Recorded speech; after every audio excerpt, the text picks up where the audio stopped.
नमस्कार। नया वर्ष शुभ हो। आज मैं आपको एक ऐसे व्यक्तित्व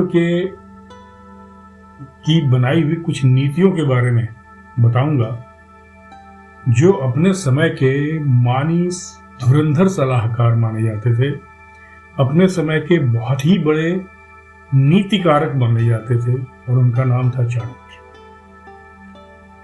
जैसा आप सबों को पता होगा, जो इतिहास की जानकारी रखते हैं और जो नहीं भी रखते हैं उनको भी ये पता होगा कि भारतवर्ष का जो सबसे प्रबल शासक हुआ वह चंद्रगुप्त मौर्य था और उसके सलाहकार अगर कोई थे तो चाणक्य थे, जिनको हम कौटिल्य के नाम से भी जानते हैं।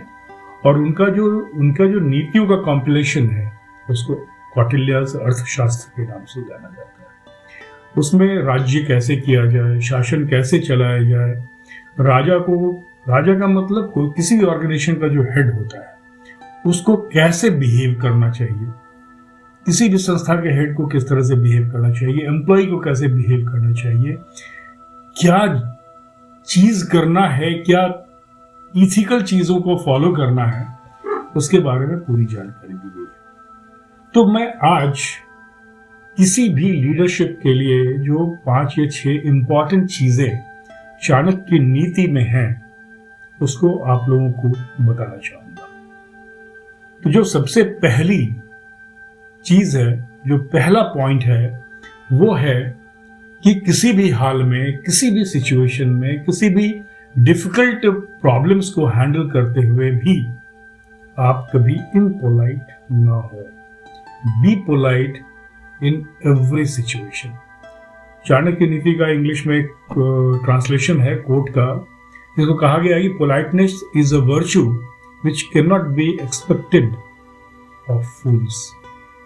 यानी जो लीडर होते हैं वो बेवकूफ तो हो नहीं सकते, तो अगर वो बेवकूफ नहीं है तो वो पोलाइट तो होंगे ही होंगे। ये वर्च्यू उन्हीं से एक्सपेक्ट किया जाता है। सवाल यह है कि जब आप टीम बिल्डिंग करते हैं, जब आप लोगों के साथ बातें करते हैं, जब आप अपनी कंपनी को कहीं रिप्रेजेंट करते हैं, तो आपकी एक ही क्वालिटी देखी जाती है कि आप पोलाइट हैं या नहीं, आप में एरोगेंस है क्या। और खास करके जब आप अपने लोगों के साथ बात करते हैं, सबऑर्डिनेट के साथ बात करते हैं, तो कभी भी इम्पोलाइट नहीं होगी। जो पोलाइटनेस है वो दुख को कम करता है। इम्पोलाइटनेस और एरोगेंस और जो आप गलत बातें बोलते हैं, गुस्से में बातें बोलते हैं, वह छोटी सी भी चीजों को, छोटे से भी जख्म को और भी गहरा कर देता है। तो be polite and lead well, this is the first point. Second point है speak only when it is necessary. यानी speaking is also a virtue, but speak only when it is necessary. Unnecessarily अगर आप बोल रहे हैं, हर चीज में अपनी बातें बता रहे हैं, तो as a leader you are losing your value. ये एक बहुत इंपॉर्टेंट बात है। आप एक लीडर हैं, आपका काम सुनना है। चाणक्य ने कहा है कि अगर आप अच्छे शासक हैं, शासक के बारे में जनरली उन्होंने डिस्कस किया था, मैं इसको प्रशासक बोल दूं हम लोगों के संदर्भ में, तो जो अच्छा प्रशासक होता है वह एक तरह से मूक होता है, वह बधिर नहीं होता, वह सुनने की कैपेबिलिटी उसमें ज्यादा होती है, बोलने की कैपेबिलिटी कम होती है। तो जब आप अपने लोगों से बात करते हैं, अपने जूनियर से बात करते हैं, अपने सबऑर्डिनेट से बात करते हैं, तो आप कृपया कम बोलें, ज्यादा सुने, और सुनने के बाद निष्कर्ष में अपनी जो भी बातें होती है वह संक्षेप में जरूर बताएं और दूसरों के व्यू पॉइंट को अप्रिशिएट आप जरूर करें। तो ये दूसरी क्वालिटी लीडर की जो हमें अडॉप्ट करनी चाहिए। जो तीसरी क्वालिटी एक लीडर की है ना, वो इम्पैक्टफुलनेस। चाणक्य का कहना है कि आदमी को, लीडर्स को इम्पैक्टफुल होना चाहिए, शासक को, प्रशासक को पोजीशन मैटर नहीं करता। चाणक्य ने तो कोई पोजीशन होल्ड नहीं किया था। अपने देश के परिप्रेक्ष्य में ही अगर आप देखें तो महात्मा गांधी ने कभी कोई पोजीशन तो नहीं हासिल किया।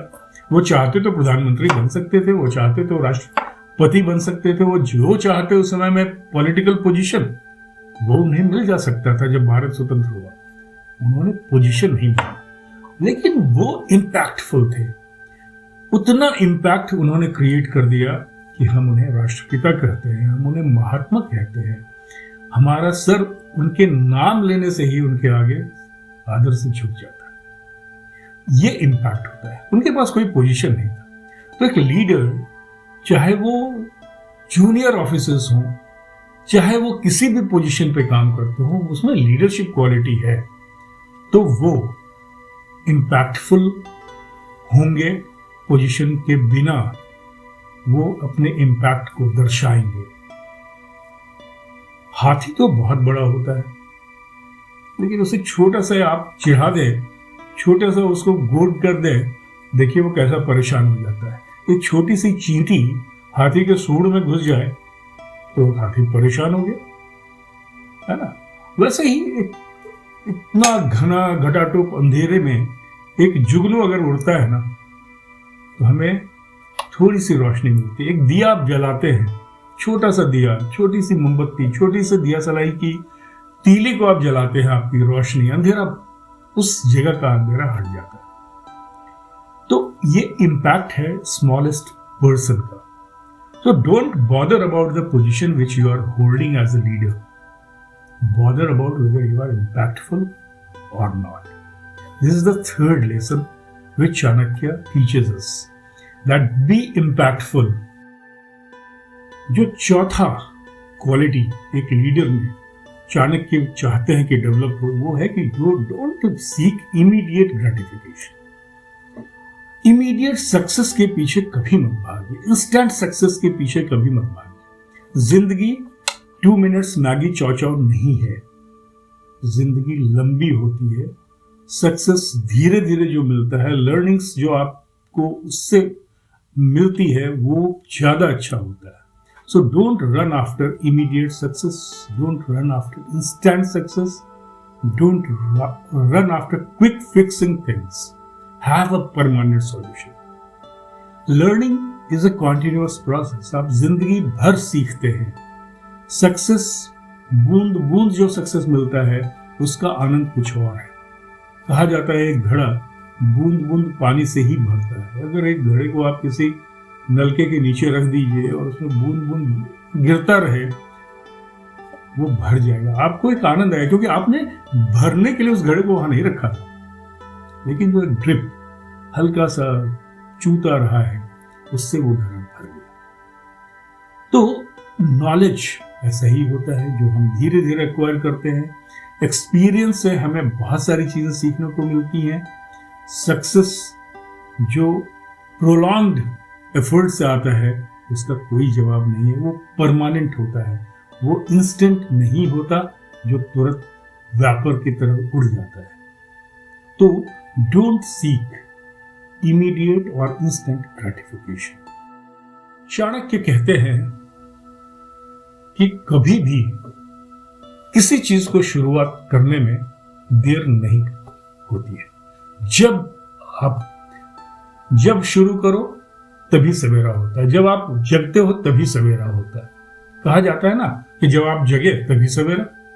तो कोई भी चीज शुरू करने के लिए आप ये ना सोचें कि लेट हो गया है। If you want to take any initiative as a leader, take that. It's not late to initiate anything afresh. It's never too late to start afresh. Always let the bygones not worry you, and don't fear the future. The wise ones concentrate on making good use of the present. So always make good use of the present. कभी ये ना सोचें कि बहुत देर हो गई है। देर कहा जाता है देर आए दुरुस्त आए। Always think, जब भी आप किसी चीज को इनिशिएट करते हो, that is the moment. एक जो लास्ट चीज बेसिकली चाणक्य ने बताई है, ये राजाओं पर ज्यादा, उस समय के राजाओं पर ज्यादा लागू होती थी। नेवर शेयर योर सीक्रेट और success mantras with anyone. Chanakya का कहना है कि आपके जो सक्सेस के मंत्रास हैं, जो सीक्रेट्स हैं, उसको अपने कंपटीटर के साथ कभी शेयर मत कीजिए। नॉर्मली हमें ये आदत होती है कि हम अपनी वाहवाही लूटने के चक्कर में अपने सीक्रेट ऑफ सक्सेस को डाइवर्ज कर देते हैं। एंड दैट्स वाई जो कोर टीम होती है, वो कोर टीम बहुत जरूरी है कि आपकी विश्वस्त टीम हो, किसी भी ऑर्गेनाइजेशन के अगर आप हेड हैं। और ये मेरा पर्सनल विचार है कि इसीलिए मैं कभी भी इस चीज को तरजीह नहीं देता।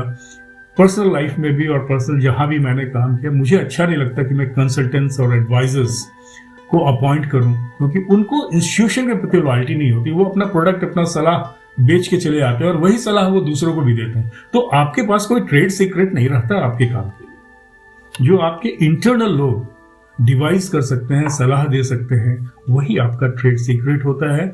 आपका सक्सेस उसी से होता है। तो आप अपने सक्सेस मंत्रास को कभी शेयर मत कीजिए। अगर बाहरी तत्वों को अंदर की बातें पता चल जाएंगी तो फिर अंदर की बातें नहीं रहेंगी, ये मान के चलिए। तो मैंने आपको कुछ चाणक्य की नीतियां बताई हैं, 5-6 नीतियां बताई हैं। उम्मीद है आप इसको फॉलो करेंगे। मैं इस वीडियो में डिस्क्रिप्शंस में उसको लिस्ट आउट भी कर दूंगा, ताकि आप उसको रिफ्रेश कर सकें, जब भी आप देखें रिफ्रेश कर सकें। अगर आपको ये वीडियो अच्छा लग रहा हो और मेरे वीडियो अच्छे लग रहे हो तो आप ज़रूर सब्सक्राइब करें, लाइक करें, शेयर करें, दूसरों तक फैलाएं। पॉजिटिविटी जितना फैलाइएगा उतना अच्छा है। मैं भी फैलाने की कोशिश कर रहा हूँ, मैं भी लोगों से सीखता हूँ, मैं भी किताबें पढ़ के सीख रहा हूँ। कोई मेरा ज्ञान ये पर्सनल ज्ञान नहीं है, और मैं कोशिश करता हूँ कि आप लोगों से जुड़ा रहूँ, आप लोगों को जो भी थोड़ी बहुत चीज़ें मुझे आती हैं वो बताता रहूँ। नए वर्ष की हार्दिक शुभकामनाएं। आने वाला मकर संक्रांति, लोहरी, बिहू, पोंगल सब बहुत ही शुभकारी हो आपके लिए और हम सबके लिए। नए वर्ष की हार्दिक शुभकामनाएं फिर से। धन्यवाद।